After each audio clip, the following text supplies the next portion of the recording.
So folks, I've been running a lot of Mara solo mage princess runs trying to farm the Blade of Eternal Darkness. It's been a tough grind. I'm up over 120 kills so far. I've got it down pretty well. I'm not the best at this, but I'm able to finish my runs in around 8 minutes if everything goes according to plans, with a between 4 and 5 minute princess kill if it goes well. So I thought I'd explain exactly how I'm doing everything.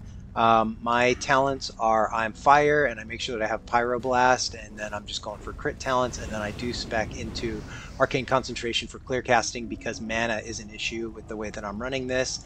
And for gear, I've got a mix of Mara and a little bit of Sunken Temple gear. I've run 2 lockouts so far.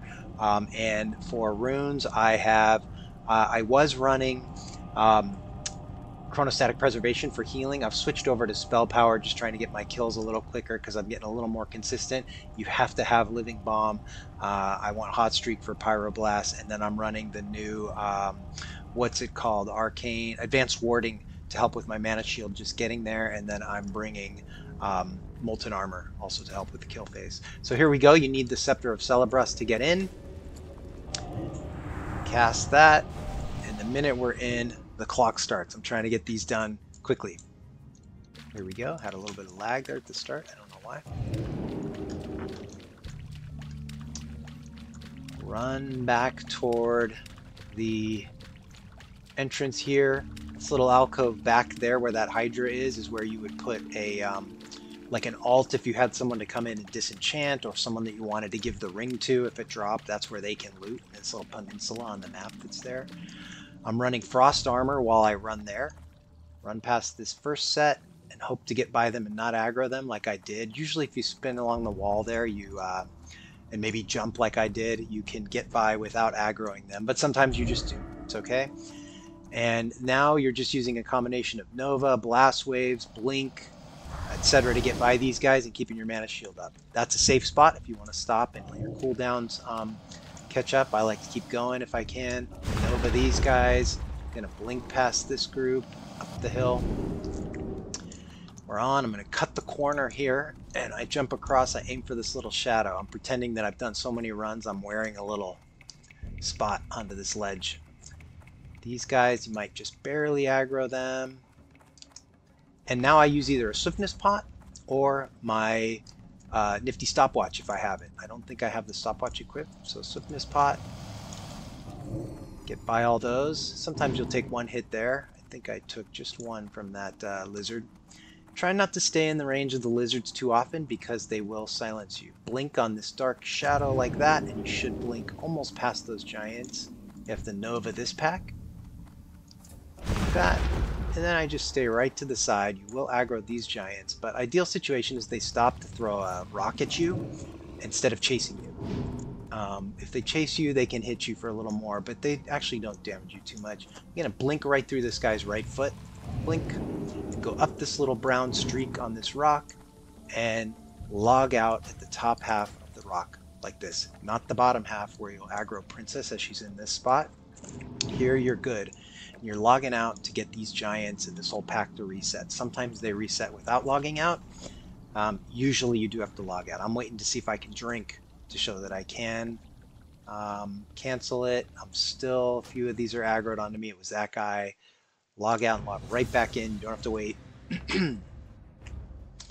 And then we're going to switch over to our sort of kill build. I'm going to get molten armor on and get my mana up. Make sure I don't keep my nifty stopwatch equipped, which I do half the time if I've equipped it. I don't know why this load screen is taking so long.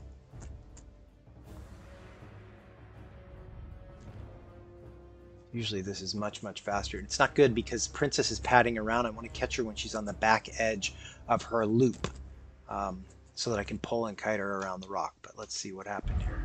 I don't know why that took so long. Yeah, I'd like to get her while she's over here. So I'll hope to mana up relatively quickly here. And then I'm going to kite her around this rock and start my counterclockwise kiting around. So that's good. We're full. Get right over to here and use cooldowns. And I'm going to use a pyroblast and then a fireball. And she'll be like right on top of me by the time I cast these two. Living Bomb, Fire Blast, Hot Streak, Pyro, Living Flame, get right around the rock, and blink. And in that way, she kind of can get hung up on that.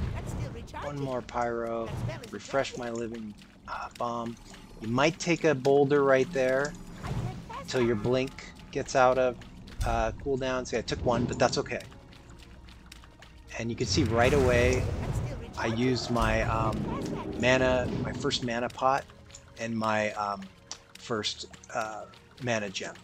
And so now it's just kiting her around and keeping Living Bomb, Living Flame up, using Fire Blasts when she's in range, and managing distance. That's the whole game here. So by managing distance, I mean you always want to outrange these boulders. I took 2 boulders right at the beginning, which isn't good. Normally I'd have a heal, I'd have chronostatic preservation. I don't have it now.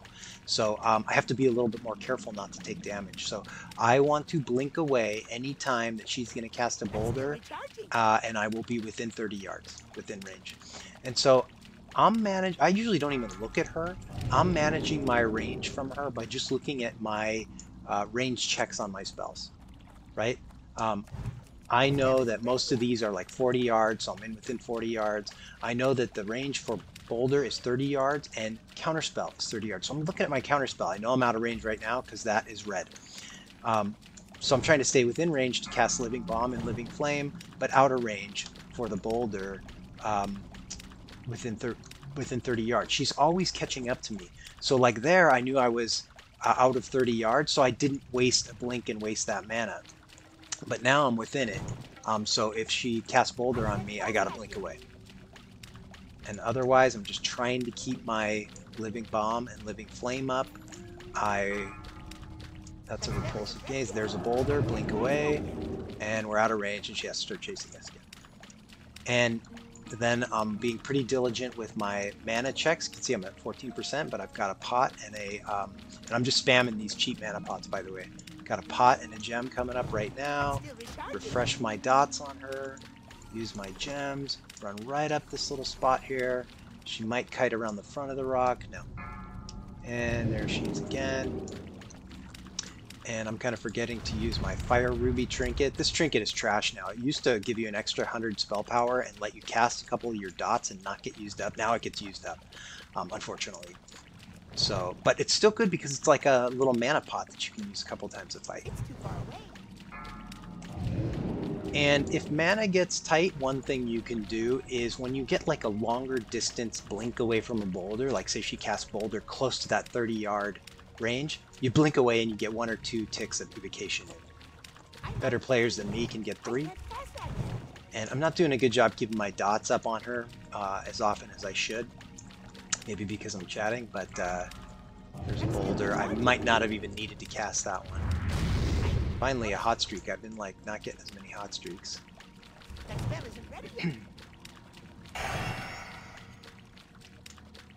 So now, like, I'm in a little bit of trouble just because I don't have quite enough mana to.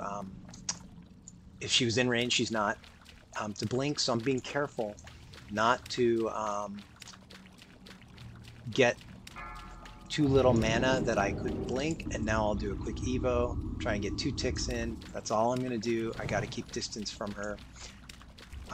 If she was under 20%, which she's very close, she'll slow down, and then you're like safe. You can always kill her because you are faster than her at that point, and you can outrange the, keep pointing to counterspell, but outrange the boulder much better.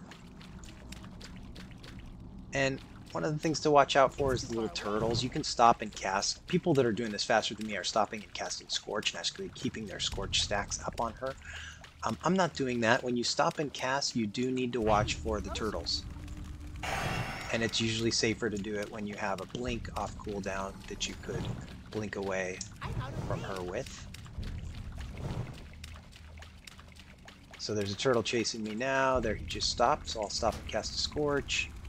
Got blink, I can blink away. There's a hot streak, and she's dead. So that was pretty good. That was a 4-minute, 42-second kill. I've actually been able to do it, not quite a bit, but faster than that. I've been at 3.5 minutes, sometimes depending on good fortune with crits and everything else. So then you come over and loot. These turtles will leash pretty quickly. I think I'm kiting him back to like his starting point, so he's not leashing, but there he goes. And what you're hoping for is, of course, the dagger, but that's a low percentage. You want this scepter. So there's one. That's another 4 gold, which is a good thing. And you can take these greens and take this. And then you head over to this mound, refresh whatever mana gems that you have mana for, because you want to be low mana because you're going to drink while you log out. And you're just collecting that stuff to offset the cost of the mana pots and the swiftness pots that I'm using. And you can see with D-Junk here, like I have 38 gold worth of stuff because each of these is 4 gold, these scepters. The Dirk is 3 gold. Usually I bring my alt to grab these and DE them into large brilliance. Can only have 1 blackstone ring at a time, and the rest of this stuff is pretty good. You log out, log right back in. Right back in. I don't know why my load screen is taking so long. Usually this is much quicker. And refresh gems. 1.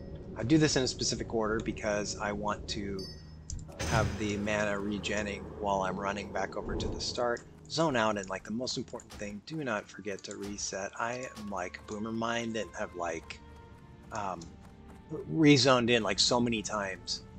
And if you go all the way to Princess, you find her dead body there. I usually don't do that because I can tell what where the mob should be if I've loaded into a fresh instance, and then I would go to a reset spot. Pretty much anywhere in water is a reset spot, reset and zone back out. So then you come all the way back over to this point, drink up. You've got frost or ice armor redone. Put my nifty stopwatch on if it's time to get one of those in, and go again. And that's the run of killing Princess with a mage. Hope that helped. Thanks for watching.